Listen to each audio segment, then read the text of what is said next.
Hello everyone. Last lecture में हमने theory of demand discuss की थी, जिसमें हमने कुछ बेसिक कॉन्सेप्ट सीखे थे। For example total utility, marginal utility. I hope आपने वो वीडियो देखी होगी और आपको ये कॉन्सेप्ट क्लियर हो गए होंगे। नेक्स्ट लॉ जो हमें डिस्कस करना है वो है law of diminishing marginal utility. Basically ये कार्डिनल अप्रोच का ही पार्ट है and it is given by H Gaussian. इस थ्योरी का जो बेसिक एलिमेंट है वो मार्जिनल यूटिलिटी के अराउंड रिवॉल्व करता है। ओके, तो फर्स्ट ऑफ ऑल तो ये बताइए कि यूटिलिटी आप समझते हैं ना कि what is utility. Let me revise it. तो यूटिलिटी बेसिकली एक लेवल ऑफ सेटिस्फेक्शन जो आपको मिलता है, या जो एक किसी भी कमोडिटी को कंज्यूम करने पे, तो उस बेसिकली उस कमोडिटी की जो पावर है आपको सेटिस्फाई करने की, उसे हम यूटिलिटी बोलते हैं। फॉर एग्ज़ाम्पल आपने एक मैंगो खाया, तो उसको खाने के बाद आपको जो सेटिस्फेक्शन डिराइव हो रहा है, we will call it utility. Okay, then what is marginal utility.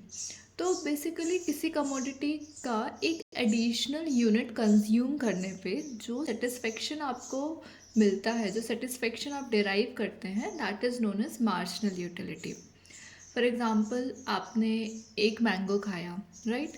तो आपका जो सेटिस्फेक्शन लेवल था वो काफ़ी हाई था, क्योंकि आपको बहुत क्रेविंग हो रही थी मैंगो खाने की, तो आपने उसको कंज्यूम किया एंड आपको जो उससे यूटिलिटी मिली वो काफ़ी हाई थी, राइट? देन आपने सेकेंड मैंगो खाया, थर्ड मैंगो खाया, फोर्थ मैंगो खाया। जब आप मैंगो की यूनिट्स बढ़, वैसे वैसे ही आपकी जो यूटिलिटी है, जो आपकी सेटिस्फैक्शन है, वो कम होती जा रही है, क्योंकि आपका मन भरता जा रहा है ना। जनरल लैंग्वेज में अगर बोलें तो आपका मन भरता जा रहा है, अब आपको उतनी क्रेविंग नहीं है मैंगो की। तो जितनी सेटिस्फैक्शन आपको फर्स्ट यूनिट ऑफ मैंगो से हो रही थी, उतनी सेटिस्फैक्शन आपको थर्ड, फोर्थ, सिक्स्थ या 10th यूनिट ऑफ मैंगो से नहीं होगी, राइट?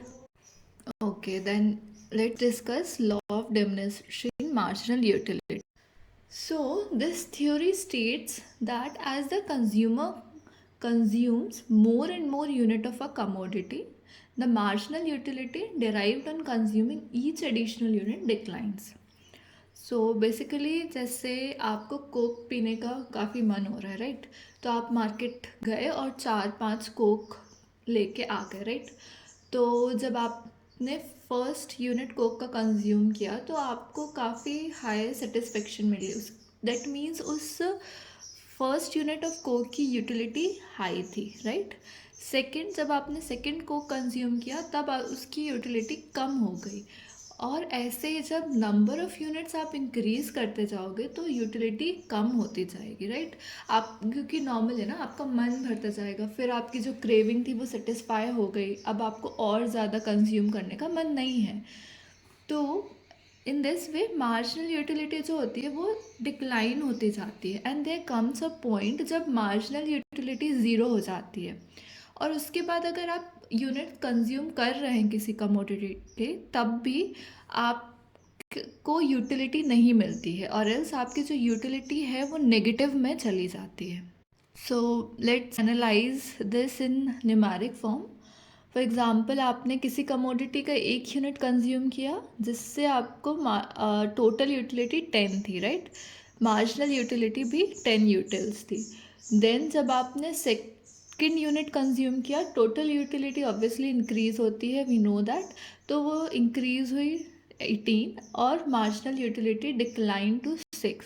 सिमिलरली जैसे जैसे टोटल यूटिलिटी इंक्रीज हो रही है, we can see that marginal utility is declining, and there is a point जहाँ पे मार्जिनल यूटिलिटी ज़ीरो है। ओके, वहाँ पे जिस पॉइंट पे मार्जिनल यूटिलिटी ज़ीरो है, वी कैन सी दैट कि टोटल यूटिलिटी मैक्सिमम आ रही है।